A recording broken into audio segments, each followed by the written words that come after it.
जय हिंद साथियों, स्वागत है आपका हमारे इस मंच परमार्थी क्लासेज पे।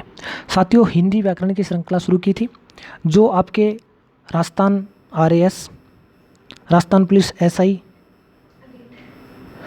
और रीट या फिर अन्य एग्जाम जिसमें भी हिंदी है उसके लिए बहुत महत्वपूर्ण है।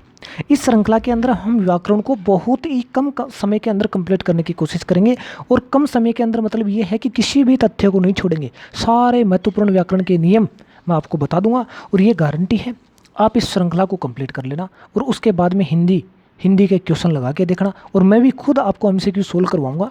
फिर देखना सारे क्वेश्चन सोल्व हो जाएंगे। हिंदी के जो अपवाद बचते हैं कुछ जिसमें कोई नियम नहीं लगता है, उन नियमों को मैं आपको यहाँ बता दूंगा। महत्वपूर्ण जो भी हैं शब्द हैं जो आ सकते हैं, जैसे संधि के कोई शब्द है, अपवाद स्वरूप, उनको समास है, इन सब की मैं चर्चा कर दूंगा आपको, तो वो वैसे याद हो जाएंगे आपके। और बाकी नियम मैं सारे बता दूंगा जिससे सारे क्वेश्चन सोल्व हो जाएंगे।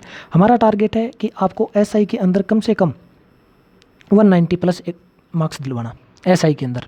उसके बाद में आरएएस के अंदर आपको पता है मेंस का पेपर होता है हिंदी का और इंग्लिश का, उसके अंदर हिंदी का बहुत बड़ा रोल है, तो वहाँ भी अधिकतम मार्क्स दिलवाना आपको। लगभग ये पता मान के चलो आपको इस यहाँ से इस व्याकरण पोर्शन से आप 40 से 45 मार्क्स मेंस के अंदर ला सकते हैं। बहुत बड़ी अचीवमेंट है ये आपकी, ठीक है। सिलेक्शन दिलाने में बहुत बड़ा रोल होता है हिंदी का, आरएस हो चाहे एसआई हो। उसके बाद में रीट को भी, रीट के अंदर जिसने प्रथम भाषा के रूप में हिंदी का चयन कर रखा है उसके लिए भी बहुत महत्वपूर्ण है। अगर द्वितीय भाषा में है तो भी उसके लिए भी काम आएगी, लेकिन विशेषकर प्रथम भाषा वाले जो बच्चे हैं उनके लिए ये बहुत महत्वपूर्ण रहेगी।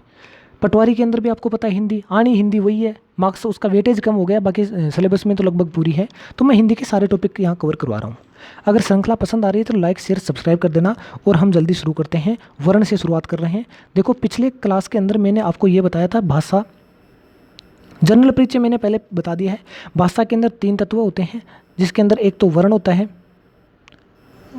है, एक शब्द होता है और एक वाक्य होता है, ठीक है। हम यहाँ वर्ण विचार पे चर्चा करने वाले हैं।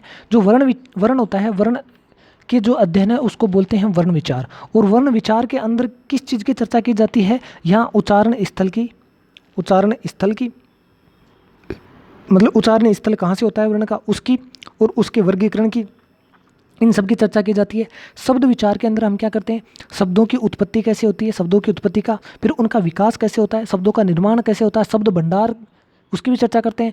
और शब्दों का जो अर्थ होता है, शब्दार्थ बोलते हैं जिसको, उन सब की चर्चा करते हैं शब्द विचार में, ठीक है। उसके बाद में वाक्य आता है, तो वाक्य के अध्ययन को वाक्य विचार बोलते हैं। और वाक्य विचार के हम इसके अंदर क्या करते हैं? शब्दों से बने हुए पदों का या फिर वाक्यों का जो भावार्थ कैसे निकलता है, उनका शुद्धिकरण कैसे है, उनका उपयोग कैसे करते हैं, इन सब की चर्चा करते हैं वाक्य विचार में, ठीक है। तो एक एक करके चलते हैं। हम सबसे पहले वर्ण विचार में चलेंगे और वर्ण की बात करते हैं, ठीक है। वर्ण की बात करने के लिए मैं आपको सबसे पहले ये बताता हूँ कि वर्ण होता क्या है। तो वर्ण होता क्या है, इसके लिए आप यहाँ देखो, वर्ण उस मूल ध्वनि को कहते हैं जिसके खंड या टुकड़े नहीं किए जा सकते। मतलब ऐसी ध्वनि जो खंडित ना हो सके या फिर जिसके और अधिक टुकड़े ना कर सकते। देखते हैं एग्जाम्पल से लेके। जैसे मैंने बोला ए, तो ए का क्या आप खंडन कर सकते हो क्या? ए को तोड़ सकते हो क्या? नहीं तोड़ सकते। तोड़ने का मतलब साहब मैं ये बात कर रहा हूँ, जैसे शब्द ही बात है, शब्द को आप तोड़ सकते हो। जैसे इसको कैसे बोलोगे? स बोल दिया पहले, तो फिर ब बोल दिया आपने छोटा, और फिर द बोल दिया, तो ये टूट गया ना। ये इसका मतलब इसका खंडन हो गया ना, खंडन हो गया। इसका मतलब ये क्या है? वर्ण तो नहीं हो सकता, क्योंकि वर्ण तो मैं कह रहा हूँ कि वो इकाई है जिसका कोई टुकड़ा किया ही नहीं जा सकता। आप ए को बोल के बताओ, 2 टुकड़ों में बोल के बताओ मुझे ए को ऐसे बोल के दिखाओ, नहीं बोल सकते। इसका मतलब जो वर्ण होता है ना, वो सबसे छोटी इकाई होती है, भाषा की सबसे छोटी इकाई होती है, और उसका और अधिक खंडन या टुकड़े नहीं किए जा सकते। समझ गए? अब ध्वनि क्या है ये कह रहा हूँ मैं यहाँ पे, देखो उस मूल ध्वनि को कहते हैं। अब ध्वनि क्या है? ध्वनि जब मुंह से निकलती है, मौखिक रूप में रहती है, तब तक वो ध्वनि है। जैसे मैं ए बोल रहा हूँ, ए मुंह से बोल रहा हूँ, तब तक तो ये ध्वनि है। लेकिन जैसे मैं इसको इस रूप में लिख दूंगा ए, तो ये क्या हो गया? वर्ण हो गया। ये क्या हो गया? वर्ण हो गया, ठीक है। मैं बै बोल तो रहा हूँ मुंह से, जैसे बै बोल तो रहा हूँ, जब तक बोल रहा हूँ तब तक ये ध्वनि है। और इसको मैं ऐसे लिख देता हूँ, तो ये क्या है? वर्ण है। समझ गए? तो वर्ण क्या है? ध्वनि का लिखित रूप है। समझ गए? आगे चलते हैं। तो देखो वर्णों को हमने हमारी हिंदी के अंदर जो वर्ण है वो टोटल कितने वर्ण हैं इसकी चर्चा हम आगे करने वाले हैं। स्वर और व्यंजन 2 प्रकार में बांट के फिर चर्चा कर लेंगे। इससे पहले वर्णमाला की चर्चा कर लेता हूँ।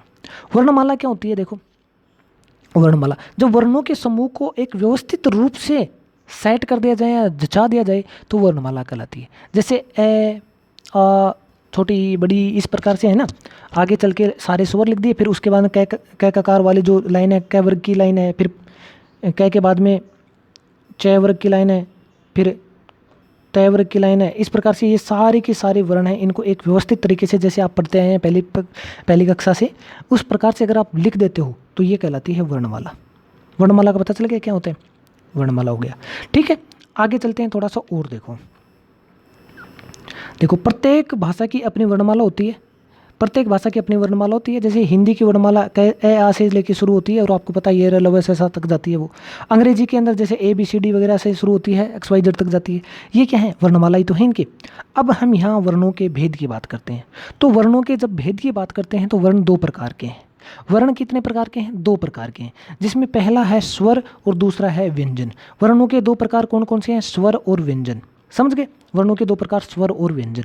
तो साहब स्वर क्या होते हैं, इनकी चर्चा करेंगे। पहले तो स्वर क्या होते हैं। देखो स्वर क्या है, स्वर वो ध्वनि या फिर वो वर्ण है जो किसी अन्य की सहायता से नहीं बोला जाता, मतलब खुद ही स्वतंत्र रूप से उच्चारित हो सकता है, उसको हम स्वर कहेंगे। जैसे वे वर्ण जिनके उच्चारण में किसी अन्य वर्ण की सहायता की आवश्यकता नहीं होती, स्वर कहलाते हैं। इसके उच्चारण में कंठ तालु का उपयोग होता है, जीभ होठ का नहीं होता है। समझ गए, समझना इस बात को कि भाई ऐसे वर्ण जिनके उच्चारण के लिए हमें कभी भी किसी दूसरे वर्ण की सहायता लेने की जरूरत नहीं पड़ती, उसको हम स्वर कहेंगे। जैसे समझो, इस बात को समझना है, ए बोलो आप मुंह से, ए बोलने के लिए आपको क्या और किसी शब्द की बोलने की जरूरत पड़ रही है क्या, और किसी वर्ण के उच्चारण की जरूरत पड़ रही है क्या, नहीं पड़ रही। अब आप ये बोलो कै बोलो, देखो कै बोल रहे हो तो लास्ट में कै तो निकलता है, कै तो मुंह से निकलता है, कै ककार टाइप का तो निकलता है। उसके बाद में लास्ट में कै लास्ट में ए की ध्वनि निकलती है, कै के बाद में ए की ध्वनि निकलने लग जाती है। ठीक है, आप कै तो थोड़ी सी देर के लिए बोल सकते हो, लेकिन अगर इसको खींचना चाहो, लंबा खींचना चाहो तो देखो कै, इस प्रकार से ए लास्ट में जाके ए की ध्वनि निकलने लग जाती है। इसका मतलब इसके अंदर किसी दूसरे वर्ण की सहायता लेनी पड़ रही है हमें, और वो कौन सा वर्ण है, ए की सहायता लेनी पड़ रही है।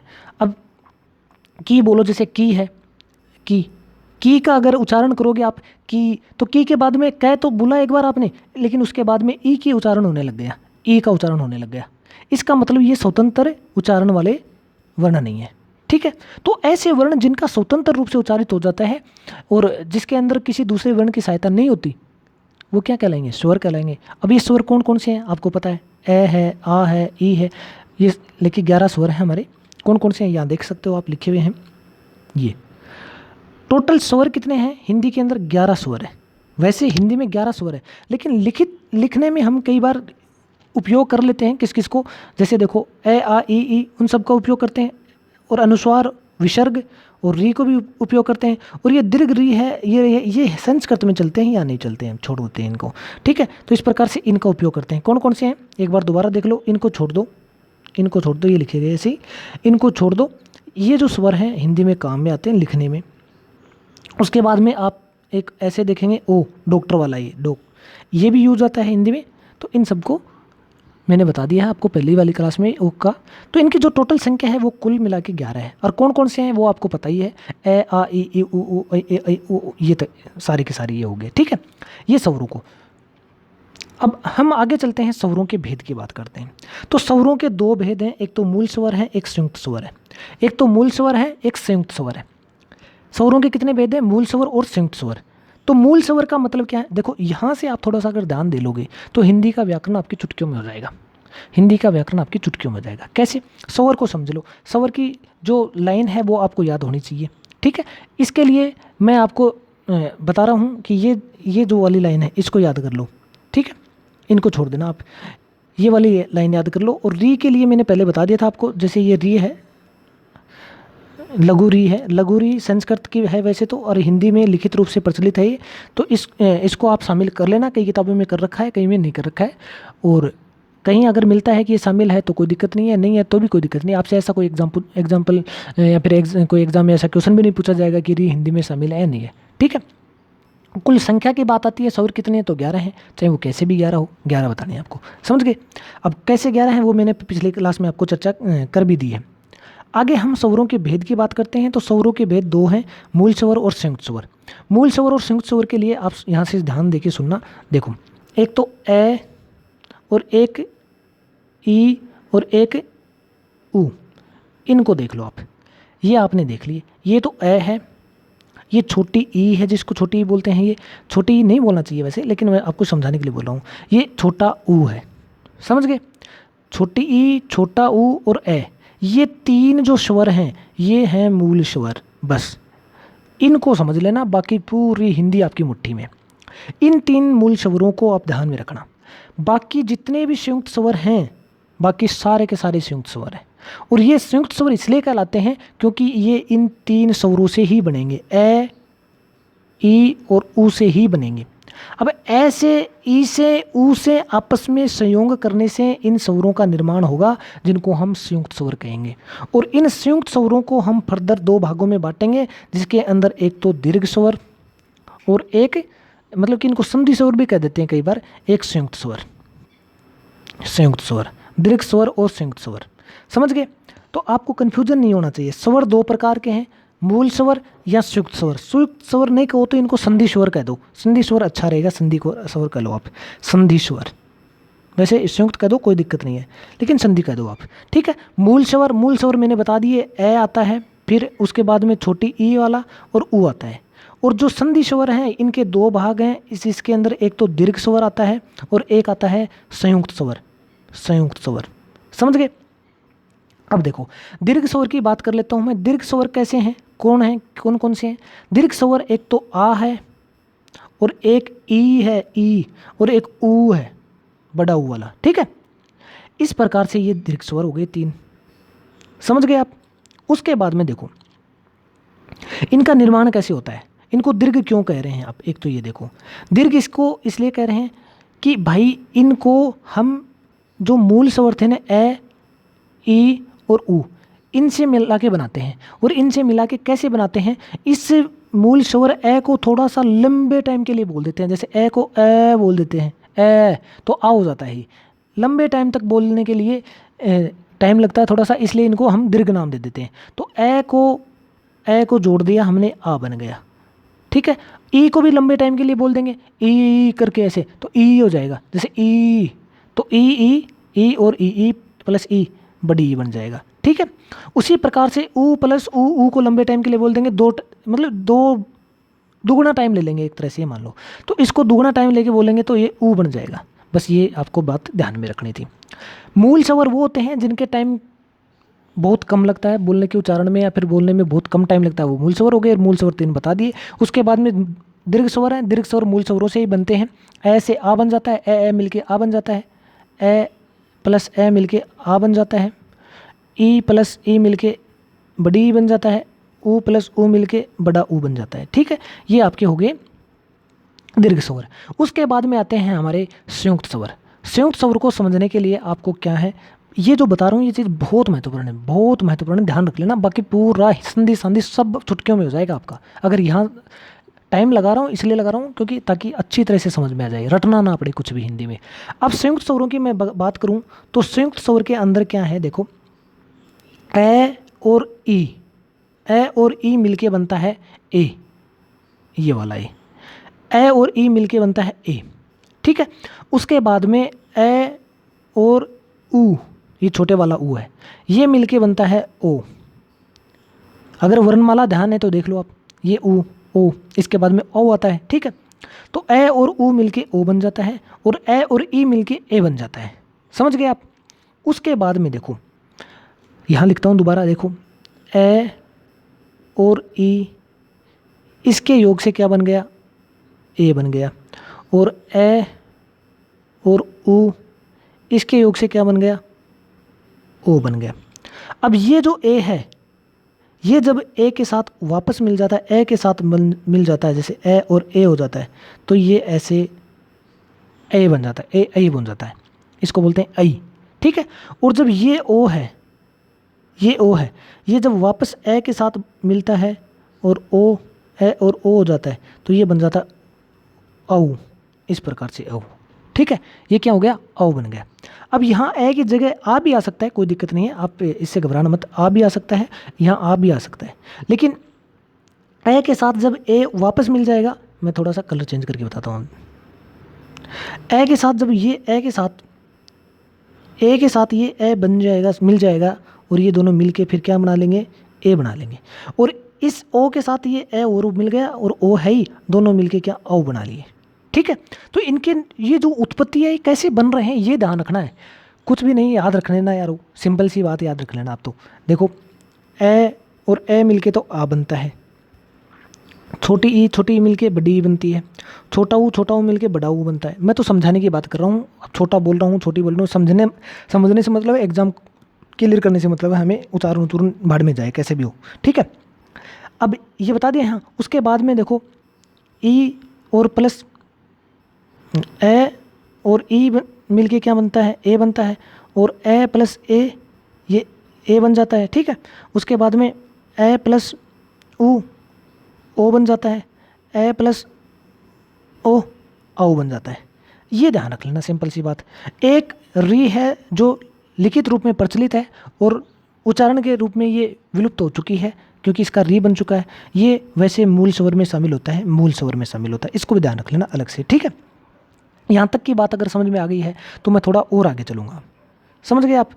ये बातें मैंने जो आपको बताई है वही होने वाली हैं, इसके बाद में और कुछ भी नहीं है यहाँ। ठीक है, अब देखो ये ह्रस्व स्वर की बात है। ह्रस्व स्वर स्वरों के भेद हैं, ह्रस्व स्वर, दीर्घ स्वर, प्लुत स्वर। तो ह्रस्व स्वर वो हैं जिसके अंदर कम टाइम लगता है, जैसे ए है, ई है, ऊ है, ये सब ह्रस्व स्वर होते हैं। दीर्घ स्वर इसके अंदर कई बार बहुत सारी गलतियां हैं, तो आप इनके टाइपिंग में बहुत एरर है, तो इसकी ज़्यादा टेंशन ना करें, मैं जो बता रहा हूँ उनको ध्यान देना आप। दीर्घ स्वर कौन से हैं? जिनके उच्चारण में ज़्यादा टाइम लग रहा है। वे स्वर जिनके उच्चारण में ह्रस्व स्वर से 2 गुना समय लग रहा है उनको दीर्घ स्वर कहते हैं। अभी बता दिया मैंने कौन सा, जैसे आ हो गया, बड़ी ई वाला हो गया, बड़ा ऊ हो गया, ये हो गए। ठीक है, उसके बाद में प्लुत स्वर की बात करें तो देखो ये प्लुत स्वर वो होता है जिनके उच्चारण में 3 मात्राओं का समय लगता है, प्लुत स्वर कहते हैं। उच्चारण में 3 मात्राओं का, दीर्घ स्वर से भी ज़्यादा टाइम लग रहा है यहाँ पे, मतलब लगभग 3 गुना समय लग रहा है, उनको प्लुत स्वर कहेंगे। जैसे आपने सुना होगा, कुछ भी लिखा मिलता है आपको, कई बार ऐसे कहीं भी आपने पढ़ा होगा तो आपको मिला होगा कि इस प्रकार की एक अक्षर के बीच में जैसे ऐसे आ जाती है, जैसे एक यही है, ऐसे आता है, अरे मैं गलत रख रहा हूँ, ऐसे ओम। तो ये जो इस प्रकार की जो मात्रा आती है, लिखा नहीं जा रहा है, या इस प्रकार की मात्रा जो आती है, ये इसका मतलब ये हो गया, इसको लगभग 3 गुणे टाइम तक बोलना है। जैसे मैं ये बोलूँ ओम, तो ओ को क्या कर रहा हूँ मैं, 3 बार बोल रहा हूँ लगभग, ओम, इस प्रकार से। अब यहाँ आप जब किसी से बोलते हो सुनो ऐसे करते हैं, तो ये टाइम जितना लगता है ना उस हिसाब से आप आगे ये जो साइन लगा देते हैं, ये प्लुत का साइन है। तो प्लुत स्वर का मतलब आप समझ गए, जिसमें लगभग 3 गुना टाइम लगता है वो प्लुत स्वर कहलाते हैं। तो कोई भी प्लुत स्वर आगे बन सकता है, मतलब उसको हम बोलने के हिसाब से कितना भी लंबा आगे खींच सकते हैं ज़रूरत के हिसाब से। तो इस प्रकार से हम उसके आगे साइन लगा देंगे। तो ये विशेषकर गानों के अंदर आपने जब कोई गाना लिखा हुआ देखा होगा तो उसके अंदर इस प्रकार की मात्रा लग जाती है, उससे ये निर्धारित होता है कि इसको कितने लंबे टाइम तक बोलना है, ऐसे। ठीक है, जैसे ओ मेरे सजना, इस प्रकार से। मेरे अच्छी नहीं है वैसे, गाने गुने आते नहीं मुझे। आगे चलते हैं, देखो आगे क्या है, अनुनासिक, निर्नुनासिक, अनुस्वार, विसर्ग, इनकी चर्चा कर लेते हैं। अनुनासिक क्या है, अनुस्वार क्या है, निर्नुनासिक क्या है और विसर्ग क्या है। अनुनासिक तो वो हैं जो नाक से जिनकी ध्वनि निकलती है, जिनकी नाक से ध्वनि निकलती है, जैसे ऐसे अंग ऐसे, जैसे अंक हो गया, अंक हो गया, ठीक है, अंक, ठीक है। तो नाक से ध्वनि निकल रही है ना थोड़ी सी, तो इनको बोलते हैं अनुनासिक। निर्नुनासिक जिसकी नाक से ध्वनि निकलती है, जैसे ए आ सिंपल जो पढ़ रहे हैं वो निर्नुनासिक हो गए। अनुस्वार का मतलब क्या है, जैसे ए के ऊपर ये जो बिंदी लग रही है इसको अनुस्वार बोलते हैं, ये जो बिंदी लगती है उसको अनुस्वार बोलते हैं, ठीक है। और विसर्ग का मतलब क्या है, जैसे आपने ये देखो ये पढ़ा होगा जिसको आप अंग है बोलते थे पहले, तो ये जो है बिंदियाँ ऐसे 2 आगे लगती हैं उसको बोलते हैं विसर्ग। ये साइन है विसर्ग का। अब ये ए के आगे नहीं लगता, स्वर के आगे लगता है। ए के सिर्फ ए के नहीं, स्वर के आगे लगता है, ठीक है। जैसे आपने ये पढ़ा है अतः, अतः ऐसे, तो ये जो विसर्गी तो है ए, क्योंकि तय के बाद में ए जुड़ा हुआ है और ए के बाद में ये ऐसे है, तो इसको बोलते हैं अतः, इसको बोलते हैं विसर्ग। ये पहचानने की बात है और कुछ नहीं है इसमें, ठीक है। अब यहाँ अनुनासिक बता दिया था मैंने, जिससे नाक की ध्वनि निकलती है, और जैसे चंद्र बिंदु है अनुनासिक में आती है, गाँव है, दांत है, ऐसे। अनुस्वार ये जो एक बिंदु लगती है, जैसे अंक है, अंगूर है, दंकन है। ठीक। निनुनासिक जिसको मुंह से बोला जाता है, नाक से नहीं बोला जाता, वो निनुनासिक होगी। ठीक है। विसर्ग वाला साइन मैंने अभी बता दिया आपको, ये विसर्ग वाला साइन है। इस प्रकार से ये हो गया यहाँ पे कंप्लीट। और ये अनुस्वार और अनुनासिक में थोड़ा सा अंतर है, देख लो। अनुनासिक के उच्चारण में नाक से बहुत कम सांस निकलती है। अनुस्वार और अनुनासिक के अंदर अंतर क्या है, क्योंकि देखो एक तो चंद्र बिंदु वाला है, एक बिंदु वाला है। चंद्र बिंदु वाला और बिंदु वाला, तो ये जो चंद्र बिंदु वाला है ये तो हिंदी का शब्द है, हिंदी ने ही इसकी रचना की है। ऐसे जैसे चांद हो गया, और इसको मैं मिटा देता हूँ, यहाँ अंक लिख देता हूँ, अंक हो गया। तो ये चांद बोलते हैं, इसको अंक बोलते हैं। ठीक है। तो ये तो है आपका अनुस्वार, और ये तो है अनुस्वार, अंक वाला अनुस्वार। ठीक है। उसके बाद में अनुनासिक ये हो गया, चांद वाला। ठीक है। तो इसके अंदर अंतर क्या देख लो, तो अनुनासिक के उच्चारण में नाक से बहुत कम सांस निकलती है और मुंह से अधिक सांस निकलती है अनुनासिक में। जैसे आंसू हो गया, आंत हो गया, गाँव हो गया, चिड़िया हो गया। ठीक है। और उसके बाद में पर उच्चारण में नाक से अधिक सांस निकलती है और मुख से कम निकलती है, जैसे अंक हो गया इनके। ठीक है। अंक हो गया, ये इसके अंदर अंतर हो गया। उसके बाद में थोड़ा व्यंजन की बात कर लेते हैं। जैसे मैंने अभी शोर तो आपको बता दिया, व्यंजन की बात कर लेता हूँ। यहाँ मैं स्वर बता चुका हूँ, व्यंजन की बात करूँगा। तो स्वर बताने के बाद व्यंजन बता रहा हूँ। इसका मतलब ये है, मैं पहले स्वरों के उच्चारण स्थान की बात नहीं कर रहा हूँ, ये नहीं कर रहा हूँ। इसके लिए मैं आपको थोड़ा व्यंजन बताने के बाद में स्वरों के उच्चारण की बात करना ज़्यादा सही समझ रहा हूँ। तो एक बार थोड़ा सा 5 मिनट का रेस्ट करके हम व्यंजन की बजाय सीधा स्वर के उच्चारण की बात कर लेते हैं। अगर व्यंजन की बात है तो व्यंजन आपको वैसे पता है, अगर पता है तो ठीक है, नहीं तो फिर मैं बाद में ही चर्चा करूँगा व्यंजन की। पहले स्वरों की चर्चा कर लेते हैं। देखो स्वरों के उच्चारण स्थान वगैरह इनकी बात कर लेते हैं। ठीक है। क्योंकि इसमें मैंने शामिल नहीं किया है, तो मैं ये सोच रहा हूँ कि यहीं से शुरू कर देता हूँ। पहले व्यंजन बता देता हूँ थोड़ा सा। एक बार देख लो, व्यंजन देख लो, देख लेते हैं, फिर अगले लेक्चर में शामिल करेंगे। व्यंजन की बात करते हैं। जिन वर्णों को बोलने में स्वर की सहायता लेनी पड़ती है उनको व्यंजन कहते हैं। दूसरे शब्दों में व्यंजन उन वर्णों को कहते हैं जिनके उच्चारण में स्वरों की सहायता ली जाती है। स्वरों की सहायता लेनी पड़ती है। जैसे मैंने कै को आप बोलो कै, तो लास्ट में जाके ए की मात्रा, ए की ध्वनि निकलने लग जाएगी। ख बोलो तो ख के बाद में ए की ध्वनि, का बोलो का के बाद में आ की ध्वनि निकलने जाएगी, की बोलो की के बाद में ई की ध्वनि निकलने लग जाएगी। इसका मतलब यहाँ स्वरों की सहायता ली जा रही है। बस इतनी बात है। कैसे विसर्ग, विसर्ग ये मात्रा जो विसर्ग की मतलब कि चिन्ह साइन है विसर्ग का, ये वाला साइन है, आप समझ गए। सभी वर्ण व्यंजन है और प्रत्येक व्यंजन के उच्चारण में ए की ध्वनि छिपी होती है, अतः ए के बिना व्यंजन का उच्चारण संभव नहीं है। जैसे कै, ख, समझ गए आप। इसका मतलब कै को जब भी हम बोलते हैं तो कै के बाद में ए जुड़ा ही होता है। अकेले कै का उच्चारण संभव ही नहीं होता। लिख तो सकते हैं इसको ऐसे ऐसे हलंत लगा के, लेकिन इसको बोल नहीं सकते हम। बोल के आप कोई देखो, ट्राई करके देखो कै कै कै कै, तो फिर भी लास्ट में ए की मात्रा निकलेगी। समझ गए। ए की ध्वनि निकलेगी, मात्रा मुंह से मेरे निकल जाता है। अब यहाँ देखो आगे व्यंजनों के प्रकार की बात कर रखी है। व्यंजनों के प्रकार की बात करूँ तो मैं व्यंजन है, स्पर्श व्यंजन है, अंतस्थ व्यंजन है, उष्म व्यंजन है। ये व्यंजनों के उच्चारण स्थान के आधार पर स्पर्श, अंतस्थ और उष्म व्यंजन है। तो मैं इसकी चर्चा बाद में करूँगा।